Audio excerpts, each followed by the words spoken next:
తాకట్టులో ఉందా? విడిపించుకోలేక ఇబ్బందులు పడుతున్నారా? అయితే మీ బంగారాన్ని వెంటనే విడిపించి కొంటాం. గణేష్ గోల్డ్.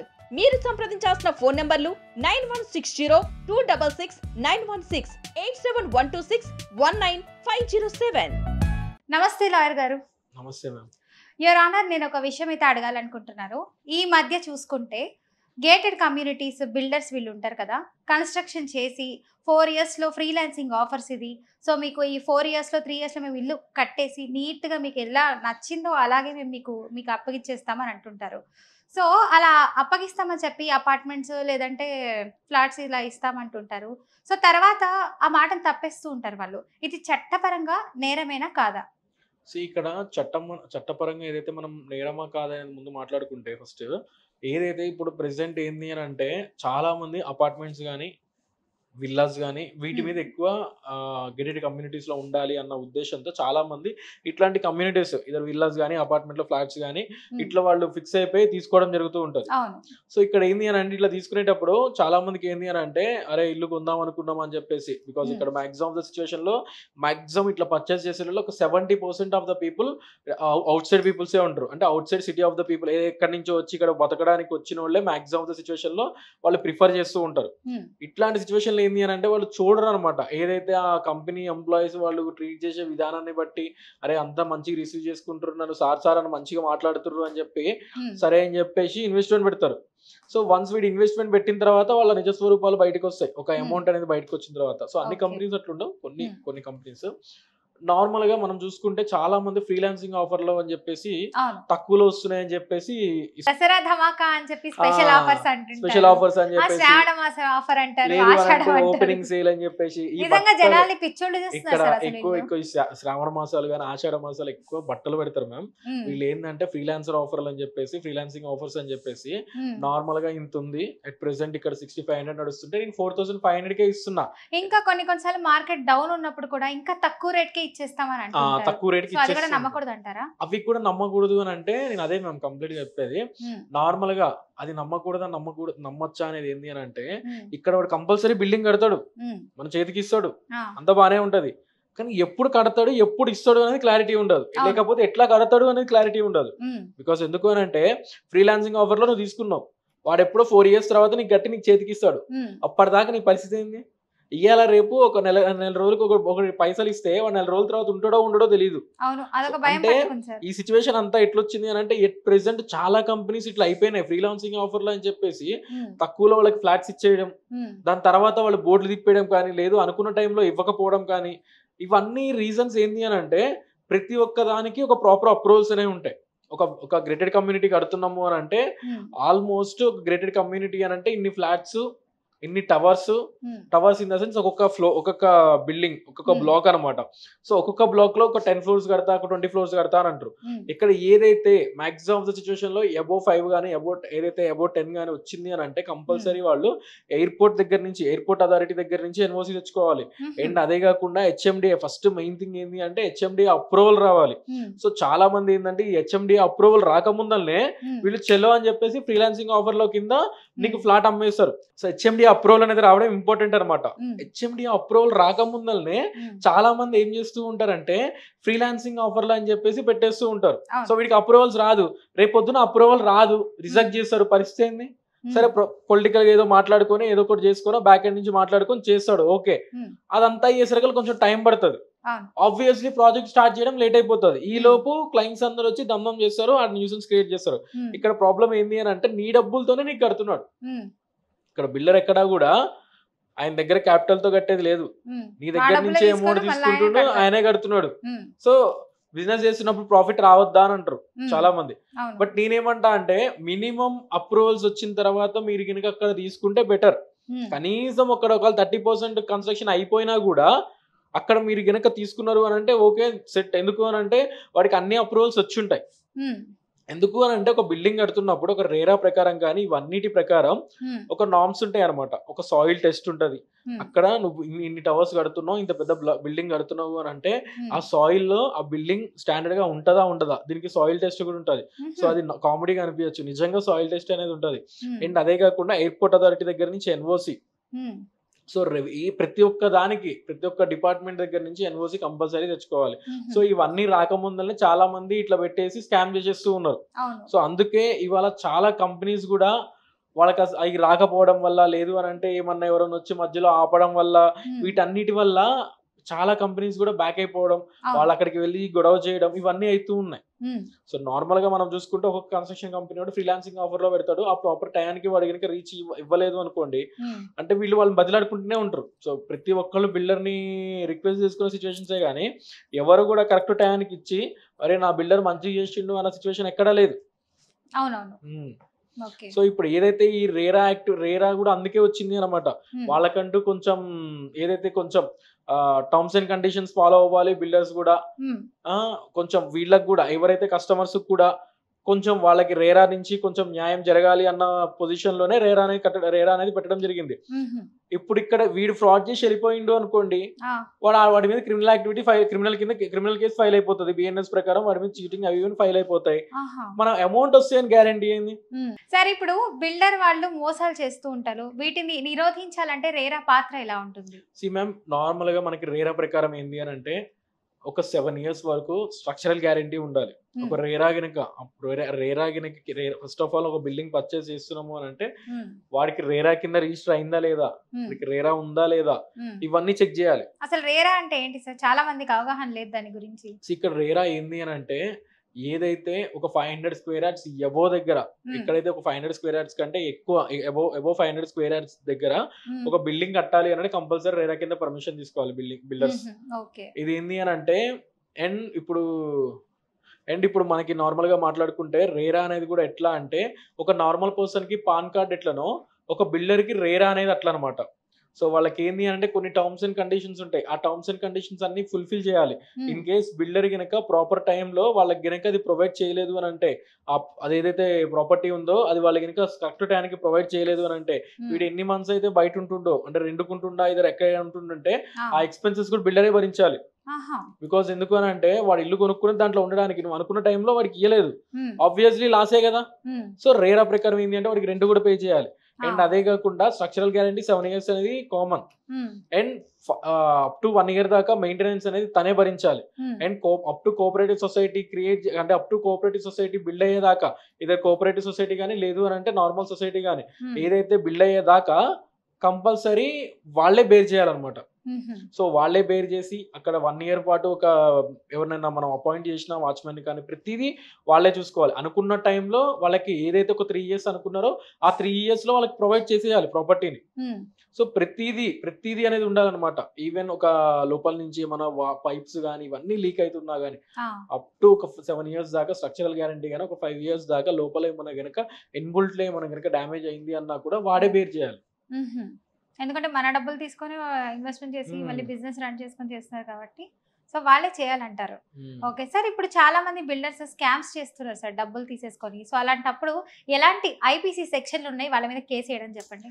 ఇక్కడ నేను ఏమంటున్నా అంటే నేను అదే చెప్పేది మ్యామ్, బిల్డర్ మోసం చేస్తాడా లేదా అనేది ముందే చూసుకుని కొనుక్కోవాలి ఫస్ట్ ఆఫ్ ఆల్ కొనుక్కునేటప్పుడు. ఇప్పుడు నష్టం జరిగిపోతుంది సార్, మరి అలాంటి వాళ్ళు ఎలాగా అని అందుకే నేను చెప్తా నార్మల్ గా కనీసం అట్లీస్ట్ అక్కడ 40% కనుక నడిచింది ఇక్కడ ఉన్న కమ్యూనిటీ కానీ లేదు ఇద్దరు టవర్స్ కానీ ఒక 40% అనే కన్స్ట్రక్షన్ అయింది అని అంటే ఒకవేళ రేట్ ఎక్కువైనా కొనుక్కోవడం బెటర్. బికాస్ ఎందుకు అని అంటే ఈ ప్రెసెంట్ ఉన్న సిచ్యువేషన్ లో ఎవరిని నమ్మేటట్లేదు.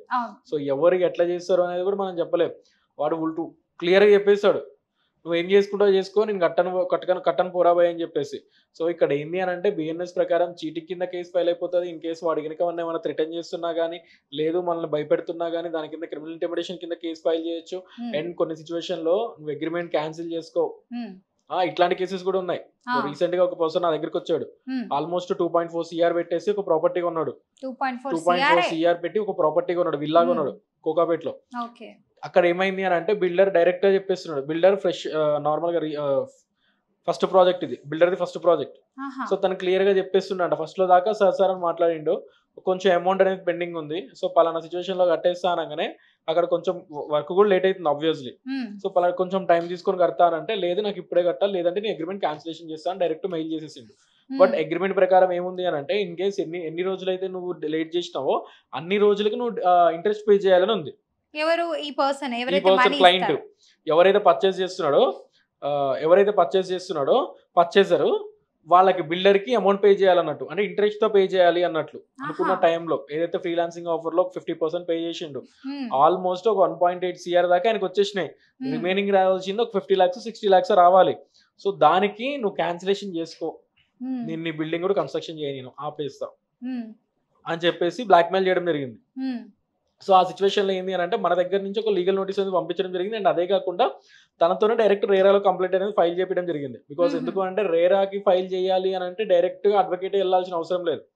సో రేరా పోర్టల్ అనేది ఉంది, సో దానికి అడ్వకేట్ కూడా అవసరం లేదు. రేరా పోర్టల్ నుంచి డైరెక్ట్ ఓపెన్ చేసి ఫైల్ చేసుకోవచ్చు. నీకు రేరెస్ట్ సిచ్యువేషన్ లో అసిస్టెన్సీ కావాలి అని అంటే అప్పుడు డైరెక్ట్ అడ్వకేట్ ని అప్రోచ్ అయ్యి మాలాంటి వాళ్ళని అప్రోచ్ అయ్యి అసిస్టెన్సీ అనేది తీసుకోవచ్చు. బట్ అసిస్టెన్సీ ఇక్కడ మ్యాండేటరీ కాదనమాట, నార్మల్ గా అయినా మనం చేసుకోవచ్చు. ఇన్ కేస్ అక్కడికి వెళ్ళిన తర్వాత ఏదైతే ఎక్కడి నుంచి అయినా వాటర్ లీక్ అయిపోతున్నా కానీ, లేదు అని అంటే లోపల ఏమన్నా డోర్స్ కానీ, లేదు అని అంటే ఒక ప్రాపర్ వాల్ కేర్ కానీ, ఒక వాల్స్ కానీ ఏమన్నా కనుక మీకు అనుకున్నట్లు ఇవ్వకపోయినా, ఏదైతే ఇక్కడ వీళ్ళిద్దరి మధ్యన టర్మ్స్ అండ్ కండిషన్స్ ప్రకారం ఫాలో కాకపోయినా రేరా ప్రకారం ఫైల్ చేసుకోవచ్చు కేసు అనేది. అండ్ అదే కాకుండా కన్స్యూమర్ ప్రకారం కూడా కన్స్యూమర్ ఫోరం లో కూడా కేసు అనేది ఫైల్ చేసుకోవచ్చు. నేను ఇట్లా ఇచ్చాక నాకు ఇట్లా కమిట్మెంట్ ఇచ్చిండు, అనుకున్న కమిట్మెంట్ లో నాకు ఫుల్ఫిల్ చేయలేదు. సో నా వాల్స్ ఏదైతే వాల్స్ లో నుంచి వాటర్ లీక్ అయిపోతున్నాయి అండ్ పైప్స్ లీక్ అయిపోతున్నాయి, ఇది ఏదైతే ఉందో సర్వీస్ డెఫిషియన్సీ కింద మనం కేసు ఫైల్ చేసుకోవచ్చు కన్స్యూమర్ ఫోరం లో కూడా. సార్ ఇప్పటి వరకు మీరు అంటే మొత్తం రేరా ఇదంతా హెచ్ఎండిఏ మొత్తం సర్టిఫికేట్స్ ఇవన్నీ ఉన్నంత వరకు చెప్పారు. ఇప్పుడు కొంతమంది చూస్తే అనుమతులు లేకుండానే బుకింగ్ చేసేసుకుంటూ ఉంటారు. సో అలాంటప్పుడు అగ్రిమెంట్ క్యాన్సిల్ చేసుకోవాలి, తెలుస్తుంది కదా కొన్ని రోజులకి, అమ్మో నా డబ్బులు ఇలా పెట్టేసారు. హెచ్ఎండిఏ అప్రూవల్ అంటేనే అన్ని పర్మిషన్స్ కింద కన్వర్ట్ చేసుకోవాలి మనం. ఈవెన్ అన్ని హెచ్ఎండిఏ అప్రూవల్ అయింది. కొంతమంది అలాంటి అప్రూవల్ లేకుండానే సగం అమౌంట్ ఇచ్చేయండి మేము బుక్ చేసేస్తాం వచ్చేస్తుంది ఈ లోపల అని చెప్పి అంటుంటారు. సో తర్వాత అది రాలేదు అని తెలుస్తుంది కస్టమర్ కి. సో అలాంటప్పుడు వాళ్ళు అమౌంట్ మనకు మేము ఇచ్చిన అమౌంట్ మాకు ఇచ్చేయండి, మాకు ఎలాంటి బిల్డింగ్ వద్దు ఫ్లాట్ వద్దు అని అనుకుంటారు. సో అలాంటప్పుడు ఎలా సార్? ఇక్కడ నేను అందుకే ఏం చెప్తానంటే చాలా మంది మా కంపెనీ పాలసీస్ ప్రకారం అట్లా ఉండదు సార్ అది ఇదని చెప్పేస్తారు సింపుల్ గా. కంపల్సరీ అగ్రిమెంట్ చేయించుకున్నాము అని అంటే ఆ టైం దాకా ఆగాలి, మధ్యలో లేదు. ఒకవేళ ఎందుకంటే ఇవన్నీ భయాలు ఎందుకు స్టార్ట్ అయితే అంటే వాడు అక్కడ బిల్డింగ్ ఇంకా స్టార్ట్ చేయలేదు అనుకో, వీడికి భయం స్టార్ట్ అయ్యి వాడిని అప్రోచ్ అయిపోతాడు. వాడిని అప్రోచ్ అయినప్పుడు వాడు ఏం చెప్తాడు, సార్ కొంచెం స్టార్ట్ చేసాము, మంచి డే కోసం చూస్తున్నాం, మంచి రోజు కోసం చూస్తున్నాం, ఇదంతా ముచ్చట చెప్పేస్తాడు. సో వీళ్ళు ఏంది అని అంటే వాళ్ళు అట్లా కొంచెం టైం టేకింగ్ అనేది ఎక్కువైపోతుంది అనమాట. ఇక్కడ వీడు ట్రైల్ చేస్తా ఉంటాడు. సో అప్పుడు అట్లాంటి సిచ్యువేషన్ లో మనం అప్రోచ్ అయ్యి ఇదంతా రిలీజ్ చేసుడు కంటే మీరు ముందే హెచ్ఎండి అప్రూవల్ ఉందా లేదా అండ్ ఫర్దర్ గా అన్ని ఉన్నాయా లేదా అని మనం వాడిని అడిగితే వాడు చూపిస్తాడు. అండ్ అదే కాకుండా చాలా మంది తప్పు ఏం చేస్తారు అని అంటే ఒక ప్రాపర్టీ పర్చేస్ చేసేటప్పుడు అపార్ట్మెంట్ లో కానీ ఇద్దరు గ్రేటెడ్ కమ్యూనిటీస్ లో విల్లాస్ కానీ పర్చేస్ చేసేటప్పుడు ఓన్లీ వాడు చూపించిన ల్యాండ్ డాక్యుమెంట్ కానీ అగ్రిమెంట్ల మీద కంపెనీ అప్లికేషన్ ఫామ్ మీదనే పోతాడు. సో ఎవరికి తెలియదు ఏంది అని అంటే వాడు బ్యాంక్ లోనికి పోతుంటే ఆ సిచ్యువేషన్ లో లింక్ డాక్యుమెంట్ అడుగుతాడు. బికాస్ ఆ ల్యాండ్ జెన్యూన్ ఉందా లేదా, పట్టాలు జెన్యూన్ ఉన్నాయా లేవా అవి కూడా చూసుకోవాలి. అది హైడ్రాజోన్ లో ఉందా లేదా, బికాస్ ఇప్పుడు హైడ్రాజోన్ అంటే ఆటోమేటిక్ గా హైడ్రాది ఏదైతే వెబ్సైట్ ఉందో అది హైడ్రాజోన్ లో ఉందా లేదా అనేది దాంట్లో క్లియర్ గా కనపడుతుంది. బట్ ఇట్లాంటి ఏమైనా ఇంకా వేరేది ఏమైనా లిటిగేషన్ ఉందా ఇవన్నీ చూసుకోవాలి అని అంటే మనకి కంపల్సరీ ఒక లింక్ డాక్యుమెంట్ అడగాలి. సో కంపల్సరీ లింక్ డాక్యుమెంట్ ఏంటంటే ఒక 20 years 20 to 30 years దగ్గర నుంచి లింక్ డాక్యుమెంట్స్ అనేది మెయింటైన్ చేస్తారు. మనం అది అడిగితే ప్రతి ఒక్క బిల్డర్ మనకి ప్రొవైడ్ చేస్తాడు. అరే ఇది పెద్దగా ఉంది కదా, ఇంతలా ఉంది కదా, నాకు ఎందుకులే అవసరం లేదులే అనుకుంటారు. సో దానివల్ల చాలా మందికి యూజ్ ఉంటది. సో కాల్ దాని జిరాక్స్ లీపడం ఇవన్నీ ఎందుకు అని చెప్పి పైసలు బొక్క అని చెప్పి కనుక లైట్ తీసుకుని అనుకో, రేపు పొద్దున్న ఆ ల్యాండ్ పట్టా ఏంది ఇవన్నీ అసలు ల్యాండ్ గురించి ప్రాపర్ గా తెలియదు మనకి. నేను కొనే ఒక విల్లాకి లేదు అని అంటే నేను కొనే ఒక చిన్న ఫ్లాట్ కి నేను ఇవన్నీ చూసుకోవాలనుకుంటారు. కొంత తేడా జరిగింది అని అంటే మొత్తం నీ డబ్బులని గంగలో కలిసినట్లే. నువ్వు ఇంత పెట్టి కొంటున్నావు అంటే ప్రతిదీ చూసుకోవాల్సిందే కదా, లీగల్ ప్రకారం ప్రతిదీ చూసుకోవాలి. తనకు రేరా ఉందా లేదా అండ్ అంతేకాకుండా జిఎస్టీ ఉందా లేదా, బికాస్ చాలా మంది జిఎస్టీ ఉన్నాక జిఎస్టీ లేకపోయినా కూడా జిఎస్టీ ఉంది అని చెప్పేసి వాటి మీద అమౌంట్ తీసుకుంటారు. సో అది కూడా మనకు 1 CR పెట్టి తీస్తున్నాము అని అంటే దానికి ఆల్మోస్ట్ ఒక జిఎస్టీ అనేది చాలా పడిపోతూ ఉంటది. సో ఆ జిఎస్టీ అమౌంట్ కూడా మనం సేవ్ చేసుకోవాలి అంటే వాడికి ఉందా లేదా జిఎస్టీ. సో ఎవ్రీథింగ్ అనేది చూసుకొని మనం ప్రొసీడ్ అవ్వాలి. సో అప్పుడు నేను ఏమంటా అంటే ఒక ప్రాపర్టీ పర్చేస్ చేసేటప్పుడైనా ఇదర్ సెల్ చేసేటప్పుడైనా కూడా ఎవరైనా అడ్వకేట్ నన్ను అప్రోచ్ అవ్వాలి, లేదు అని అంటే ఆల్రెడీ ఎవరైనా ఎక్స్పర్ట్ ఉంటే వాళ్ళని కన్సల్ట్ చేసేసుకొని మనం అట్లా ప్రొసీడ్ అయితే రేపు పొద్దున్న ఫ్యూచర్ లో వచ్చే లీగల్ కాన్సిక్వెన్స్ ఏమన్నా గనక లీగల్ గా ఏమన్నా గనక మనం గనక బ్యాక్ అవ్వాల్సి వస్తుందేమో అని చెప్పుకున్న సిచ్యువేషన్ లో కూడా మనం సేఫ్ జోన్ లో ఉండొచ్చు. సార్ ఇప్పుడు కొంతమంది మేము మీ అపార్ట్మెంట్ కానీ లేదంటే ఏదైనా ఫ్లాట్ చిన్నది మేము అమ్మి పెడతామని అంటుంటారు బిల్డర్స్. సో అలాంటప్పుడు కొంతమంది సరే అమ్మి పెడతారంటున్నారు కదా, మనకు తెలిసిన పర్సనే కదా అని అనుకుంటారు. అట్ ద సేమ్ టైం వాళ్ళు స్వాధీనం చేసేసుకుంటారు కొంతమంది. సో ఇక్కడ ఏంటంటే మ్యామ్, ఫస్ట్ ఆఫ్ ఆల్ మీరు అడిగింది ఏంటి అని అంటే ఇన్వెస్టర్స్ చాలా మంది అట్లా తీసేసుకుంటారు, ఇన్వెస్ట్మెంట్ పర్పస్ గా తీసుకుంటారు. బట్ ఇక్కడ ఇన్వెస్టర్ ఎవ్వడు కూడా వాడి కంపెనీలో వాడు ఇన్వెస్ట్మెంట్ పెడుతుండు. వాడు మాక్సిమం సిచువేషన్ లో వాడు మోసం చేయడాడు. బికాస్ ఎందుకు అని అంటే వాడు లైఫ్ లాంగ్ ఉండేటోడు అనుకుంటున్నాడు. సో ఇట్లాంటి సిచువేషన్ లో అట్లాంటి వాళ్ళు మోసం చేయరు. ఎవడో ఒక అకృతి పడి కనుక వాడిని కనుక మోసం చేసినా ఎట్లా చేస్తాడు, కష్టం కదా. బికాస్ ఎందుకు అని అంటే వీళ్ళకి అగ్రిమెంట్ రాస్తాడు. సో ఇక్కడ ఇన్వెస్ట్మెంట్ ఒక ఫ్లాట్ రాసి ఒక ఫ్లాట్ లో మీరు ఇన్వెస్ట్మెంట్ పెట్టుకోండి అని అంటే గుడ్డిగా వాడి దగ్గర పైసలు తీసుకొని ఇటు పైసలు ఇచ్చి కూర్చోడు. సో వీడు కొట్టేది బ్యాంక్ త్రూ కొడతాడు. అండ్ అదే కాకుండా ఒక అగ్రిమెంట్ అనేది కంపల్సరీ ఉంటుంది. నార్మల్ గా పర్చేసర్ ఎవడైతే ఎట్లయితే పర్చేస్ చేస్తాడో ఈవెన్ ఇన్వెస్టర్ కూడా అంతే పర్చేస్ చేస్తాడు. సో అక్కడ తగ్గేదేమి ఉండదు.